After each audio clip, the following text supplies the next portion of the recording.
Сайн байцгаана үзэгчдээ. Өнөөдрийн хаас нэвтрүүлэг маань эхэлж байна. Тэгээд өнөөдрийн анхны дугаарт маань дрифтинг спортын талаар бид бүхэнд танилцуулах бол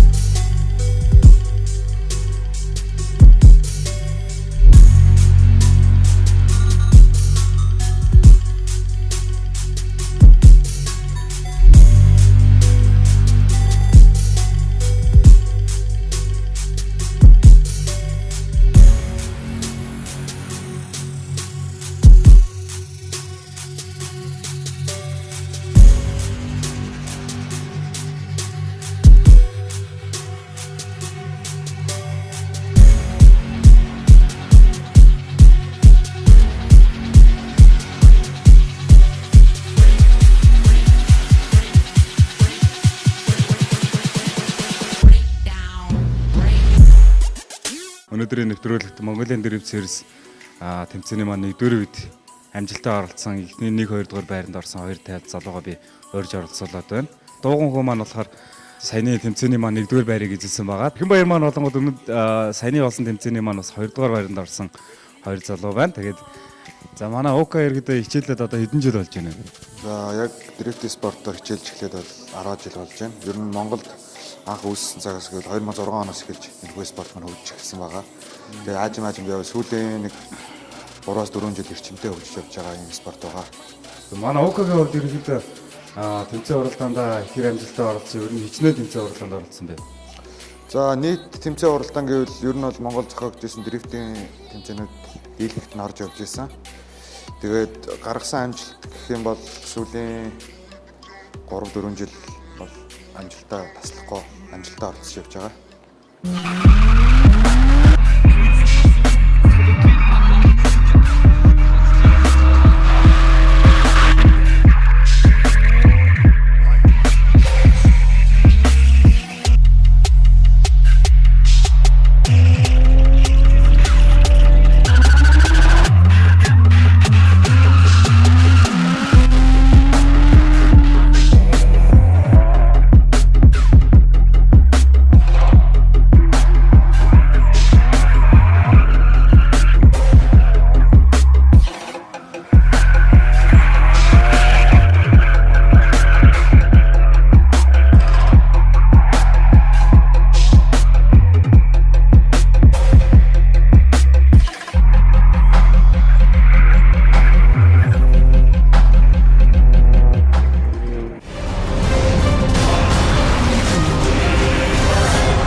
Машин техникийн хувьд ерөнхийдөө ямар хон машин техник хэлж хэрэглэдэг вэ?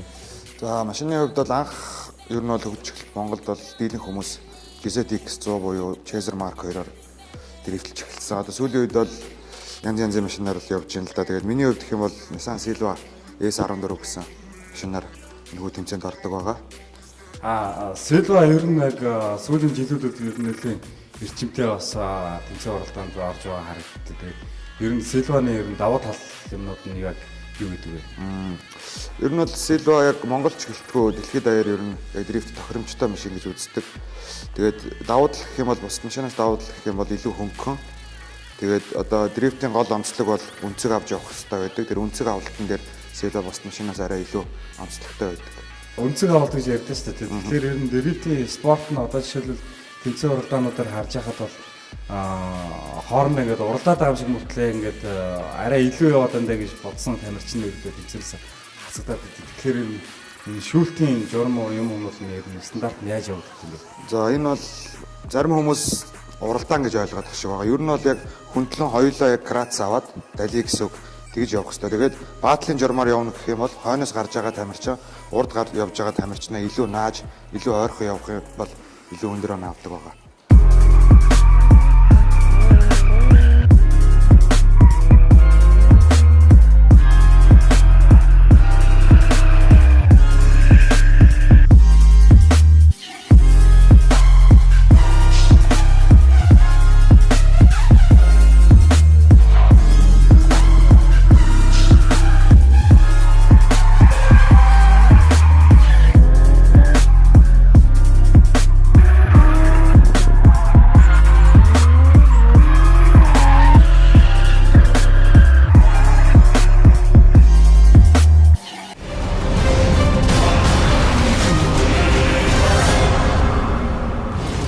Ер нь ОК-гийн маань хувьд ирэхэд 10 жил хичээлж байгаа маань тэгвэл Эрхмээгийн хувьд маань ирэхэд хэдэн жил хичээлж байгаа юм? Энэ спортоор сонирхож эхлээд одоо 7-8 жил болж байна. Тэгээд яг хичээлж мэргэжлийн төвшөнд хичээлж эхэлсэн маань бол 4-5 жил орчим болж байна. Саяны тэмцээн дээр шалгалбай 2 дугаар байранд орлоо шүү дээ. Энэ шиг иргэд амжилтыг үзүүлж байв. За амжилт бол ерөөсөө үзүүлж байгаагүй. Үнэхээр их удаан хөдөлмөрөгчийн дараа сая анх удаа шагнал авч байна. Маш их баяртай байсан. 8 жил хичээлээд иргэд анхныхаа шагналыг сая авсан юм шүү дээ. Тэгэхээр энэ спорт маань бол иргэд өөрөө бол бас маш их хүч хөдөлмөр нэг санхүү ордог. Тэгэхээр өөрийнхөө машины талаар танилцуулбал миний машин Toyota GT86 гэдэг машин байгаа. Тэгээд SWAP 2GZ гэдэг хөтөлбөр тавьсан. Тэгээд тийм л машин байна. Өмнө иргэд өөрөө ямар машинуудаар тэмцээн оролцоод авч байна? За GZX 100 Chaser гэдэг гүсэх машин өндөг байсан. Анх өмж хэлсэн маань монголчууд маань бүгд л тийм анх Chaser гэдэг гүсээр хэлж ирсэн. Тэгээд дараа нь бол GZX 110-аар явж үзсэн. Silva S15 гэж машинаар явж ирсэн. Тэгээ одоо энэтэйгээ одоо 3 жил болж байна. За ер нь яг ингээд өнгөрсөн тэмцээнүүдэд оролцсон машинуудаас ер нь хамгийн одоо өөрчлөлт тохиромжтой машин болоод GT86 гэж ойлгож байна. Тий одоо баг хамгийн удаж байгаа машин. Тийм цаашдаа ч гэсэн энэ гүсрөө солихгүй гэж бодож байгаа.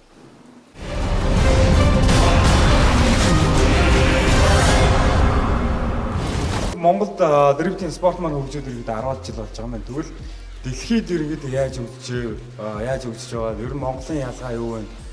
Мөн өөрөө бас олон улсын тэмцээн уралдаанд оролцож байгаа энэ талаар яриаг.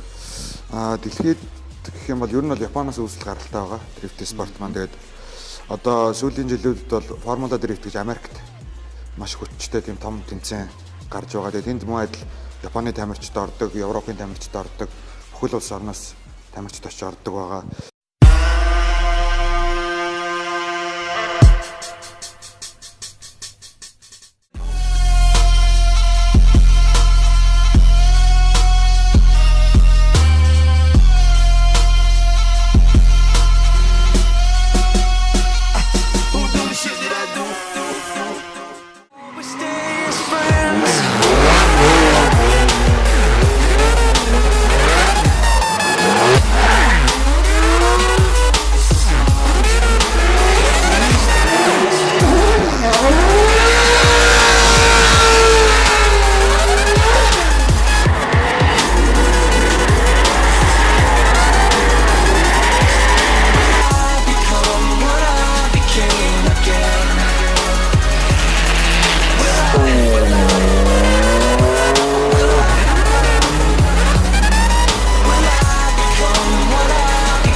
Тэгээ ер нь одоо дрифтинг спорт маань чиг хандлага гэвэл хамгийн их үзэгчтэй болж эхэлж байгаа шинэ залуу спорт байгаа ер нь бол.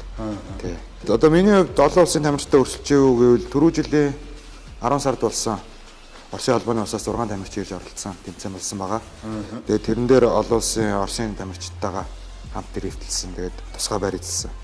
Ер нь бол Оросын хувьд гэх юм бол ер нь бас хөгжил бол маш дээгүүр хурдцтай хөгжиж байгаа Оросд бол. Тэгэд манайхнаас 2 жил дараалж хойно очиж тэмцээнд орсон байгаа. Тэгээд тэр тэмцээнд орсон нэг жишээ бол Эрхмээ маань эрхүүд болсон тэмцээн мөн улаан үдд болсон тэмцээнд 2 жил дараалж оролцсон байгаа. За тэгвэл Эрхмээ маань ерөөдөө бас олон улсын Монголдоо биш бас олон улсын тэмцээнүүд 2 жил оролцсон юм биш үү? Энэ талаар ерөөдөө бас үзэгчтэй сонирхуулаад ерөөдөө бас Монголын тамирчдын төвшин, Оросын тамирчдын төвшин ер нь ямар хөө гэдэг энэ талаар бас танилцуулаач. Ерөөдөө анх 2014 онд их вахтанд орж ирсэн. Тэмцээнд оролцож байсан. Тэр тэмцээнд Монголоос төлөвлөж 2 тамирч явжсэн. Нэг нь Монголын дрифтинг зориг сайхан. Тэгээд би явжсэн байгаа. Бас төлөвлөл бол залуучууд зөндөө оролцсон, явсан зорьсон залуучууд байгаа. Техникийн саадлах гэсэн. Маш хол очиж тэмцээнд орсон учраас дуршлага багтай. Үнэхээр бидэнд бол энэ спортыг хөгжихэд бас нэг шат агсан болов уу гэж бодож тэмцээнд очиж оролцсноо. Тамирчдын хувьд ерөнхийдөө хоёр орны чадвар одоо энэ мэдээж энэ бол чадварын спорт. Тэгэхээр энэ дээр харьцуулалт ялгаа юу вэ? Ерөнхийдөө харьцуулалт бол Орос орн гэдэг бол маш том улс гүрэн. Тийм учраас тамирчдын ялгаа бол яалтчгүй байдаг. Тэд нар маань үндсэндээ автомашин хүртэл ялгагддаг тал байдаг. Жигтгэн бүгд тийм одоо автомашин үйлдвэрлэгч орн гэдэг утгаараа ч юм уу машин бүгд жигтгэн хүчтэй байдаг. Манай Монголд бол бас одоо дөнгөж хөгжиж байгаа спорт учраас жигд бас энгийн машинтай хүн байна. Ганц нэг тийм машин хангаж байгаа тамирчид байгаа. Тийм учраас ялгаа өндөр гардаг. Монгол тамирчдын маань одоо машин техникийн хувьд одоо жишээлбэл яг эндээ түүнийгээ хийж гэнэ үү эсвэл гаднаас хүмүүс авсарч хийлгэж гэнэ үү? Ер нь одоо энэ дээр сэлбэг хэрэгслээ та нар яг яаж авч байгаа? Энэ талаар яриад байгаа манай. За сэлбэгийг бол ер нь бол дандаа гаднаас захиалж авна. Монголд бол бэлэн байгаа юм бол ер нь цөөхөн байдаг. Тэгээд ер нь механик талынхаа ажлуудыг бол бүгдийг Монголдо хийждэг байгаа.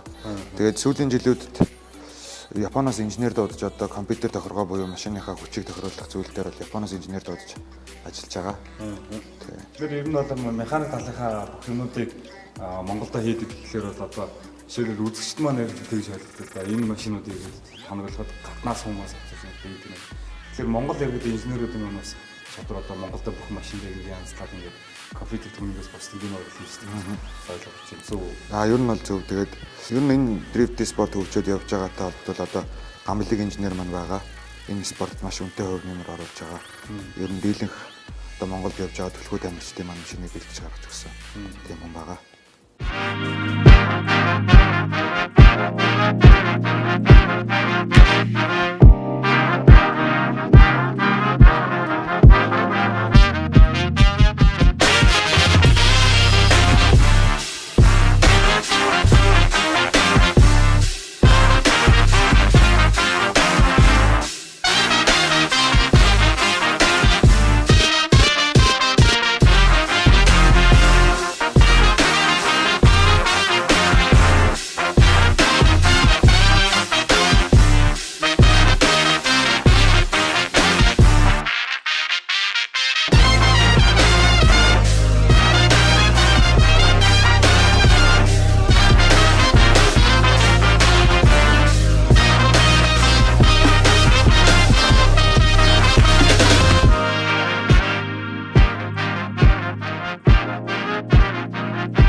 Өнөөдрийн маань нэвтрүүлэгт бол хоёр тамирчин маань ойлоо ирсэн ба тэгээд ууган хүн маань бас техникийн шалтгааны орноос машин техникээ авчир шалаагүй тэгэхээр энэ дээр бас машин техник ер нь нийлэн эвдэрлэгийн талаар өнөө талаар танилцуулаач. Мэдээж яг өндөр хурдтай машины RPM байнга өндөр дээр явдаг болохоор ер нь машинд эвдэрлэх гэмтэл гарах магадлал маш өндөр л дөө. Тэгээ хамгийн гол нь баатлын журмаар явдаг учраас бас гаднаасаач тэр ер нь аль ер нь магадлал маш өндөр байдаг. Миний хувьд гэх юм бол сая сүүлийн тэмцээн дээр машины маань бэрдаа ирсэн байгаа. Тэгээ тийм учраас өнөөдөр машинаа гаргаж нэвтрүүлэлд орох боломжгүй байлаа. Нийгэм дээр нэг дрифтийн бороо ойлголт өгдөг шүү дээ. Шинэ өрөөгөр таас шаваад өгдөг инээ тэрэгэл тэл бараг бэлтгэл сургуультай хотын голны хийдэг гэх чинь энэ ерөнхийдөө тал дээр яг та яаж бэлтэж байна вэ? Энэ талаар нэг нийгэм иргэдэд энэ спортыг яаж хөгжүүлж чаддаг энэ талаар тайлбарлая. Анхны нэг үс 1-2 жил бол гудамжаар бол яг хүн болгоно л бүдүүн яндан тавьчаад ойрлуулаад явдаг байсан. Одоо сүүлийн хэдэн жилүүд бол яг MDS буюу Mongolian Drift Series энэхүү тэмцээнд оролцож байгаа тамирчид маань дийлэнх нь машинаа хотын хөдөлгөөнд онохгүй байгаа. Тийм учраас энийг бас хүмүүс зөвөр ойлгуулахын тулд одоо мэрэгжлийн түвшний тамирчид хотын хөдөлгөөнд машинаа онохгүй байна гэдгийг л ялгаж харуулах хэрэгтэй байгаа юм л да гол нь. Тэгээд гудамжаар одоо ингэж яваад байгаа залуучуудын хувьд хэлэхэд яг магадгүй явж болно л да. Гэтэ хотоос нэг зайдуу ч юм уу гарч агаад бэлтгэл сургуулаа хийвэл илүү дээр юм болов уу гэж бодож байгаа. За бэлтгэл сургалтыг ирээдүйд та яг яаж хийж гэн ер нь энэ талаар зам талбай юмнууд ер нь хэрэг. Зам талбай хувьд бол Монгол айгүй хэцүүлдэ ер нь бол одоо сүүлийн жилүүдэд Sky Resort хүйдлээ ходог. Тэгээ энэ жил автоталдааны төв дээр тэмцээн уралдаанаа зохиолоо. Тэгээд энэ тал дээр манай холбооны хүмүүс маань яг бэлтгэлийн хувьд дээр бол сүүлийн жилүүд анхаарч ажиллаад яг тэмцээн болохоос 1-2 хоногийн өмнө зам талбай дээр аваачиж бэлтгэл хийдэг байгаа. Тэгээд ер нь нэг удахгүй бид нэр өөрсдийн гэсэн зам талбайтай болно гэд яригадад ажил маань эхэлсэн явж байгаа. Нэг удахгүй өөрсдийн гэсэн зам талбайтай болохоор энэ спорт илүү хурдцтай хөгжинэ. Энэ залуу тамирчид маань гэсэн хөгжилт нь илүү төгсөж болж өгөх хэрэгтэй. За Эрхмээгийн хувьд бол машина иргэд нэг танилцуулаач. Энэ GT86 гэдэг энэ машин иргэд бас Монгол байдгүй. Энэс өөр загварууд иргэд яг юу вэ? Тэгээд энэ дээр яг ямар тоногуудын үүрэгтэй хийв. Энэ талаар бас танилцуулаач үзэж. За миний машин бол 2012 онд үйлдвэрлэгдсэн. Toyota Subaru 2-ын хамтарч гаргасан дрифт машин гэх юм да. Хамгийн сүүлд гаргасан шинэ загвар.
Тэгээд үндсэн хөдөлгөөрөөр аваад swap 2J хөдөлгөөр тавьсан байгаа. Stroker kit 3.1 кг болгож одоо тоногсон гэхэд тийм. Тэгэд одоо ярих юм бол зөвхөн дрифтэн зориулж үнэхээр цаг зав хүч хөдөлмөр өөрийнхөө тийм амьдралдаа гэр бүлээ залбуулах цагаасаа хумсан байж үнэхээр хүч хөдөлмөр гаргасан. Дрифтийн машиныг иргэдэд харж байгаад бол хүмүүсд энэ дээр бас нийтийн тоног хийдэг, мөнгө олдог гэж юм ойлгодог. Тэгэхээр одоо шийдэл яг энэ машин дээр ирдэг хичнээн төгрөгийн багцаар юмуд хийчихв. Тэр талаар бас тий, энэ машин дээр за яг түн хэлээд явах тий. Ерөнхийдөө бол асар их хөдөлмөр болсон. Мөнгөнд үнгээр ярих нийтийн Одоо энэ сүүлийн жилүүдэд ерөнхийдөө дрифтинг тэмцээнүүдээр маань ариун орчир construction гэдэг нэг байна. Энд төчээр ерөнхийдөө оролцож байгаа харагддаг болсон. Тэгэхээр өөрөө ариун орчир construction-аас нэр өнөөс тамиг тэмцээнд оролцсон. Тэгээд ариун орчир construction дээр өөрөө бас ямар холбоотой байна. Тэгээ ариун орчир construction сүүлийн одоо 3 жил шахуу дэйт спорт дээр чадхаараа спонсорлж байгаа. Барилгын компани зөвхөн орон сууц айл бүрийг дулаахан сайхан орон сууцтай болгохын тулд хав тухтай байдаг хэмжээндээ сайхан орон сууц байдаг. Олон айлыг сайхан гал боломжтой болгож өгсөн, залуучуудыг гал боломжтой болгож өгсөн. Энэ компанид бол гүйцэтгэх захирлын ажлыг хийдэг. Тэгээд компанийн тамирчин гэж öelda. За сүүлийн жилүүд маань дэрэгтэй Skytel болон ариун орчир construction маань яг энэ дрифтинг спорт дээр бол нэлээд мэдтгэж бас энэ спортыг хөгжүүлэхэд нэмэлт өнөмөр оруулж байгаа газрын малыг тамирчин болоо ирэх юм байна.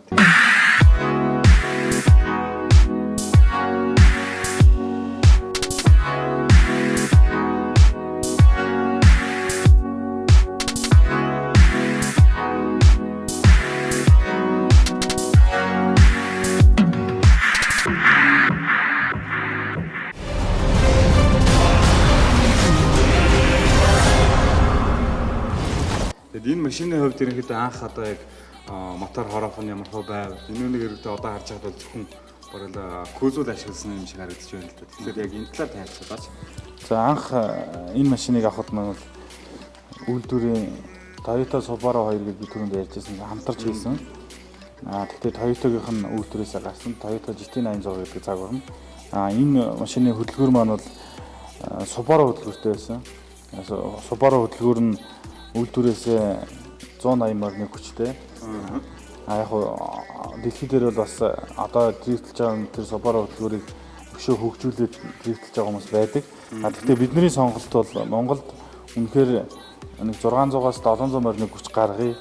Үнэхээр чадaltaй машин гаргая гэсэн инженер Гамбилэг бидний ярилцсны үр дүн дээр яг 2GZ хөдөлгөөрийг сонгосон. 2GZ хөдөлгөөр маань бол үйлдвэрээс гарах потенциал нь 280 морины хүчтэй байдаг. Гэхдээ энэ 2GZ хөдөлгөөрийн маань бол өөрчлөөд үнэхээр бүх тоногийн бүх сэлбэгнүүдийг тавиад нэг 600-аас 700 морины хүчтэй болсон болов уу гэж бодож байна одоо. Одоо энэ дээр ингээд харж байхад за энэ бол ерөнхийдөө струт бар байх шиг үнтэй. Тэгээд турбон энэ дээр харагдчих байх шиг байна. Жишээлбэл одоо яг энэ машин дээр юунууд хийгдсэн байгаа вэ? Энүүний тоногийн талаар тайлбарлаач. Энд харагдж байгаагаар бол зүгээр үндсэн 2GZ хөдөлгөөрийн маань байгаа байдал нь бол энэ. Тэгтээ солигдсон турбогийн солисон байгаа. Single турбо тоолгосон. Интелээс гэх юм бол интекийг өөрчилсөн байгаа. Одоо том үнэхээр том агаар сайтад энэ интек тавьсан байгаа. Тэгээ борсонкуудын мянгатай борсонкууд тавьсан байгаа. Тэгээд дагалдах хэрэгслүүд маань ингээл бүгд өөрчлөгдсөн баг та. Одоо энэ цахилгааны утсан санхуулууд ер нь бүгд өөр байх шүү дээ. Тийм, цахилгааны тал дээр бол үндсэн F-con гэдэг F-con V4 гэдэг компьютертэй байгаа. Тэр V4 компьютераас зөвхөн мотор руу гарч ирээд үндсэн хаашаад хижээл рүүгээ явсан зөвхөн тийм монтаж та. Өөр бол ямар ч хэрэглээ нөхц байхгүй байгаа. За энэ нөгөө хороп нь бол одоо механик хороптой. Тийм, механик хороп. Одоо энэ нөгөө юуны чинь бас дрифтинг машины одоо букс гэж ярьдаг шүү дээ тийм. Тэр эрдүүлэлт тэрүүнийг иргэд салцсан байгаа.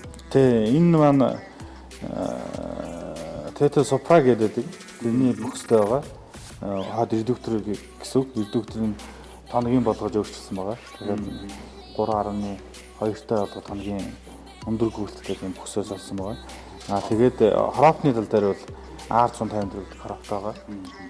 Хороп хүч дамжуулах систем гэдэг одоо клач гэж ярьдаг. Диск, херта дискийн орк брендийн тийм клач. Одоо үзэгчд маань яг үүтэй тэгж ойлгодог л да. Турбогийн машинаар дрифтлж болох уу гэдэг. Тэгэхээр одоо энэ бол мэдээж турботой байж энэ 600-аас 700 морины хүчтэй чадлага гаргаж байгаа юм тийм үү? Тэгээ энэ дээр бол бас олон талтай л та. Турбогүй Америкийн том хөдөлгөөрүүд байгаа. LS гэх хөдөлгөөр байдаг. Мундаг хөдөлгөөр. Турбогүй өөр дээр нь потенциал нэг тоногуудын тавхлаар 700 морины хүч гаргадаг. Миний энэ сонгосон 2GZ хөдөлгөөр турботой, үйлдвэрээсээ турботой гардаг. Твин турботой гардаг. Миний би бол single турботой болгож тавьсан баг. Одоо Монголд турбоогүй иргэдэг хөдөлгөөртэй энэ дрифт машин байгаа. Дрифт машин байхгүй. Бүгд иргэдэг турбоотой. Бүгд турбоотой. 2 GZ болон 1 GZ гэсэн хөдөлгөөр иргэдэг. Тийм. 1 GZ, 2 GZ бүгдийг хэрэглэж байгаа. Одоо жишээлбэл энд тавьсан байгаа энэ 2 GZ гэдэг энэ мотор маань яг стандарт машинаараа ярих юм бол одоо яг ямар машин тавьсан бэ? Toyota Supra гэдэг байдаг. Дэлхийд бас нэлээд дээгүүр ордог спорт машин. Галзуур дээр гардаг машин шүү дээ. Тийм. Тэр машины хөдөлгөөр байгаа. Үндсэн хөдөлгөөр нь бол гэхдээ энэ хөдөлгөөрөө бол Porsche Destrucker гэдэг 3.1 болгож одоо үйлдвэрээс гардаг стандарт 3.0 Porsche-ийн 3.1 болгож өөрчилж арай жоохон том болгосон байна. Машинаас кузиг нь ашиглан, моторноос барил блокийг ашиглал бус тэмнүүдийн нэр бүгднийг өөрөөсөө нэмж тонгож ирэхэд янзлдаг гэж ойлгох болно. Тийм. Энэ машинаас бол үндсэн гүйцүүн ашиглагдсан. Хүн гүйцүү ашиглагдсан гэсэн. Тэгээд гүйцүүн дээрээс минут тоногийн брэндүүдийн нав тавьсан. GT86-гийн Vice Up гэдэг өнцөг хандлинг гэж ярьдаг, өнцөг гаргадаг юуг тавьсан байгаа. Хойд амарчин энтер гэдэг бүх юм шинээр болчихсон байна. Өрүүл дарахад энэ өрүүл дугууны эргэлт чинь ерөөдөө дрифтинг машинууд бол нэлээд бараг 45 градус шавуу гарч ирдэг шүү дээ. Энийг ерөөдөө та яг яаж шансалж байна? Одоо энэ машин жишээлбэл хэдэн градус эргэлттэй байгаа вэ? Минийх Vice Up-ыг сая би ярьлаа. Тэр маань одоо тэр өнцөг гаргадаг юуг ярьж байна гэсэн. Одоо үндсэн гарын хэлж байгаа. Тэр маань бол 65-аас 70 градус гаргадаг миний машин. 65-аас 70 градус чинь бараг буруу гарч ирнэ гэсэн үг шүү дээ. Бараг л тэгвэл үзэгчтэй иргэдээ бүгдээрээ энэ машины маань моторны талаар иргэдээ мотор харах болон явах үед ингээд талаар танилцуулаа. Одоо тэгвэл бүгдээрээ хамтдаа энэ машины салон ямар байгааг бүгдээрээ хамтдаа харцгаая.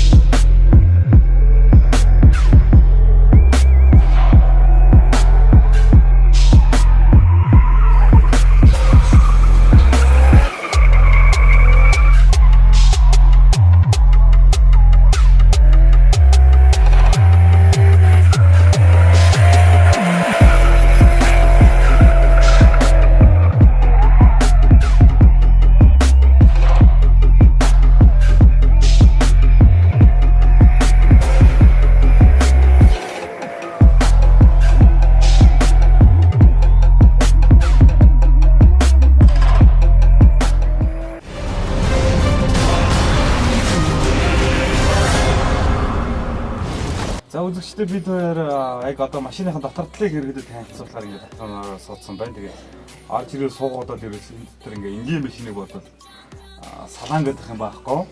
Тэгээд ер нь бол бөөн утас тэгээд энэ төмөрлөл байна л да. Тэгээд энэ талаар одоо ингээд үзэгчдээ бид нар ямар ачаал бүтлээ тэрний талаар би одоо тавхандаа танилцуулахаар эрх мэдийг хамсуулж байна.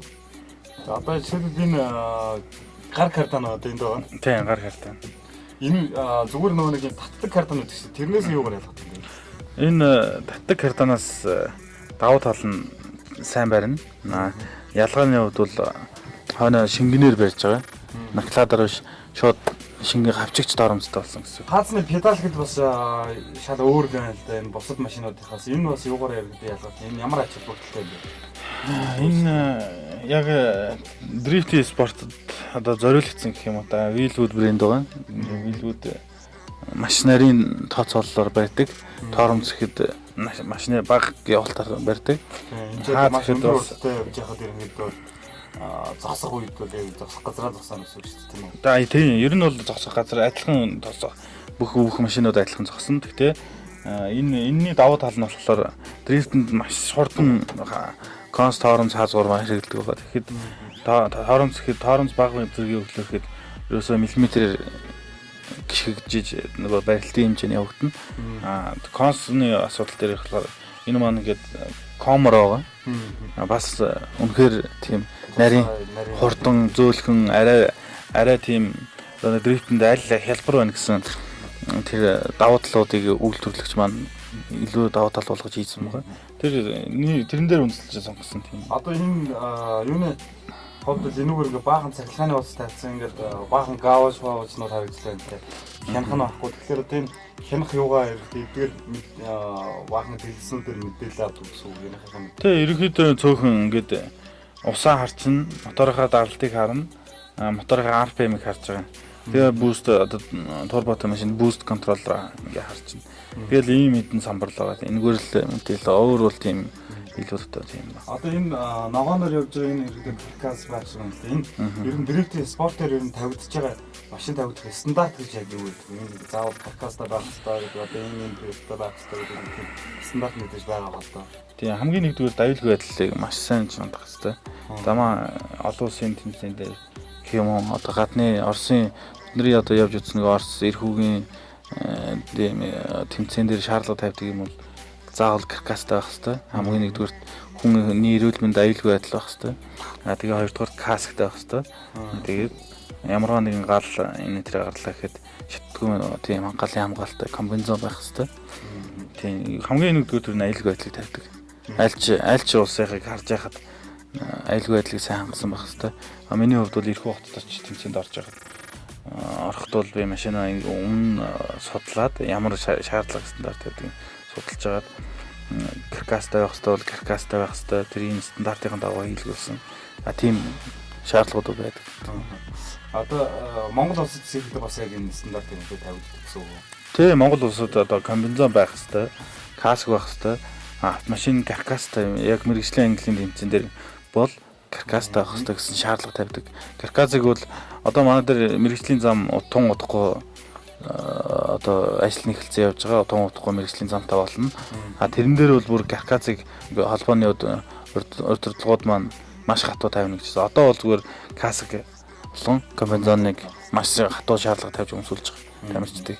Гол нь одоо жишээлбэл дрифтийг хийхэд яг яаж явах хэвээр ямар хуу одоо зүгээр ингээд нэг хурдтай явж кардан татдаг юм уу эсвэл зүгээр өндөр хаалсан дээр нэг кон шилдэг юм уу тэрүүний талаар яг дуусна. Яаж дрифт чигээр өнцөг гаргаж өгдөг тэр талаар танилцуулж. Тий, ерөнхийдөө бол кардан маш их чухал. Тийм тэгээд өндөр хорд авах бол одоо манай дээр хөгжиж байхад бол шүүлтийн оноо бол бас өндөр хордыг хардаг болсон. Маш өндөр хордтой явж кардан татж орно. Өөрөөр нь хаюулж орно. Тэгээд тухайн тамирчны нөгөө чадвараас л айл талаар нь орж болно.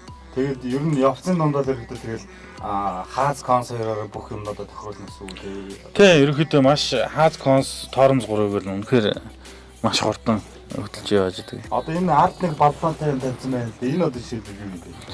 Энэ бензин ноцоосны боллон байгаа. Үндсэн банкнаас энэ боллонлууд хийжигдээд энэ боллоноос урагшаага моторлууд хийжигддэг.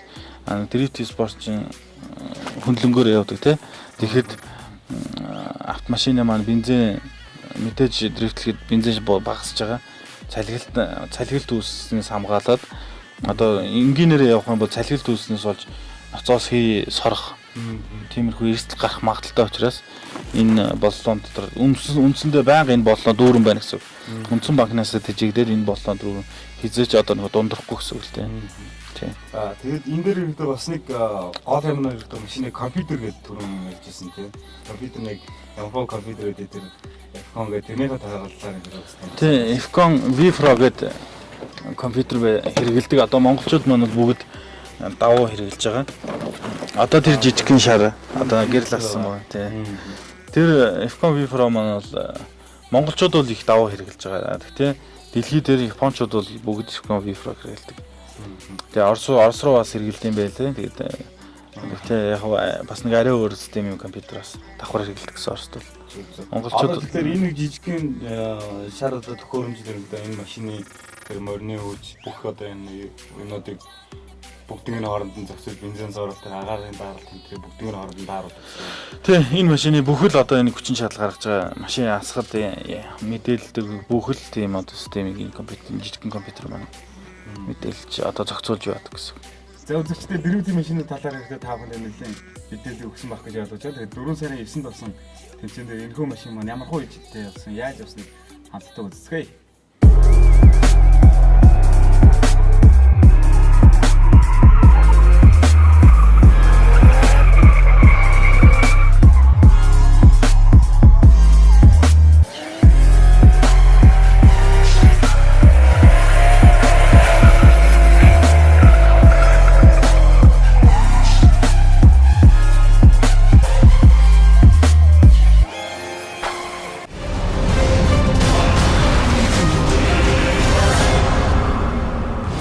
За, сайн байна уу, энэ өдрийн мэндийг хүргэе. За, энэ шоунд одоо хэд гिचэлтэд оролцож байна? Энэ шоунд бол 4 дахь жилдээ тасралтгүй орчихно. За, тасралтгүй 4 дахь жилдээ орж байгаа энэ жилийн одоо онцлог давуу тал өнгөрсөн жилүүдийнхтэй харьцуулах юм бол Ерөнхийдөө энэ жилийнх бол маш олон давуу талтай байгаа. Нийтдээ бүх автомашин гэдэг юмны фестивал болж байна. Мото, байк, ралли тэ. Тэгээд оффроуд гэдэг бүх төрлийн автомашин сонирхох залуучууд маань бүгд ирж байна. Нээлтний үйл ажиллагааны зарим нь зам тээврийн сайд маань ирлээ. Тэгээд бас энэ автохудалдааны зохицуулрын дарга нь ирлээ. Нээлтийн үйл ажиллагаанд үргэлжлүүлээ. Үнэхээр их давуу талтай том шоу болж байна. өөрөө бол үзүүлбэрээ үзүүлчих гэсэн. Тий, сая 2 дугаар үедээ гарч ирсэн сонсч. Одоо дараагийн үед орох уу? Дараагийнх нь юу байгаа лээ? Одоо 3 дугаар үе дээр 12 тамирчулсан байгаа. Тэрэн дээр орох гээд хэлгээд байна. За. Тэгээ ер нь дараа жилээс өөр чинь одоо ийм санал ингүүл зүгээр юм биш үү, тэгүүл зүгээр юм биш үү гэсэн санал юу байдаг юм болоо? Ерөнхийдөө энэ жилийнх бол маш сайн болж байна. Зохион байгуулалт маш нарийн байна. Үзэгчд маань бас соёлтой байна. Давуу тал үзэгчд маань бас сууж үзэж байна. Тав тухтай байдал үүссэн байна. Тэгээд тамирчдын маань техник маш сайн хөгжсөн байна энэ жил. Техник хангамж бол маш сайн хөгжсөн байна тийм. За, танд амжилт хүсье. Дараагийнхаа шатны.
За үзэгчдээ өнөөдрийн хаас нэвтрүүлэг маань үргэлжлэж байна. Тэгээд сая та бүхэндээ бас дрифтийн машины талаар болон ирэхдээ дрифтийн спортын талаар танилцуулсан бол одоо ирэхдээ ууган хүүгээс бас хэмжлийн тэмцээн оролдоонууд яаж явагдаж байна. Бас энэ дээр Монголын мэрэгжлийн спорт автомашины холбоо маань бас яг юу гэж энэ талаар ирэхдээ бас нэг зөвс танилцуулаач. За манай мэрэгжлийн спорт автомашины холбоо маань нийт энэ жил 6 раунд зохиох байгаа. Сая 4 сарын 9-нд раунд 1 болсон бол одоо 5 сар, 6 сар, 7 сар, 8 сар, 9 сар, 10 сар гэдэг дуустал нийт 6 раунд болно. Тэгээд хамгийн сүүлийнх нь улсын авраг буюу шилдэг тамирчид маань өрсөлдөх байгаа.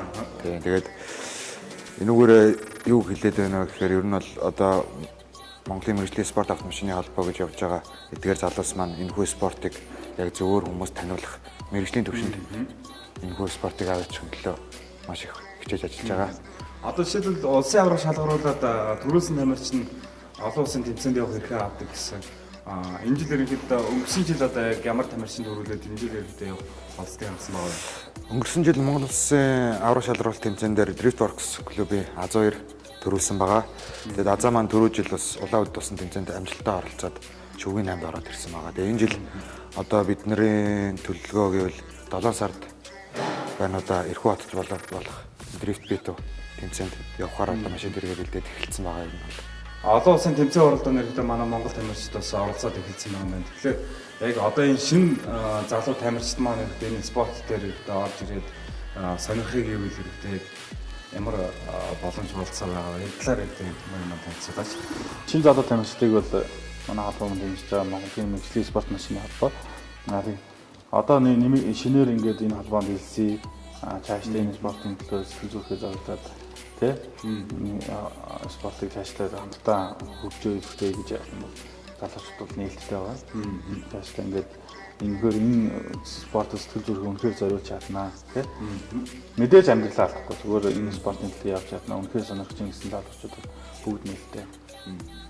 За үзэгчдээ өнөөдрийн хаалт автын нэвтрүүлэг маань өгөр өндөрлөж байна. Тэгээд өнөөдрийн нэвтрүүлэгтээ бид бүхэн Монголын мэргэжлийн спорт автомашины холбооны шилдэг хоёр тамирчин буюу Эрхэнбаяр, Угангой хоёрыг урьж оролцууллаа. Тэгээд тун удахгүй бас та бүхэндээ дараагийн нэвтрүүлгээд спортын тэмцээн болон Монголд ховор садан байгаа машин техникийг танилцуул болно. Тэгээд та бүхэн бидэнтэй хамт дараагийн нэвтрүүлэг дээр шивдэг үзээрэй гэж хэлж байна.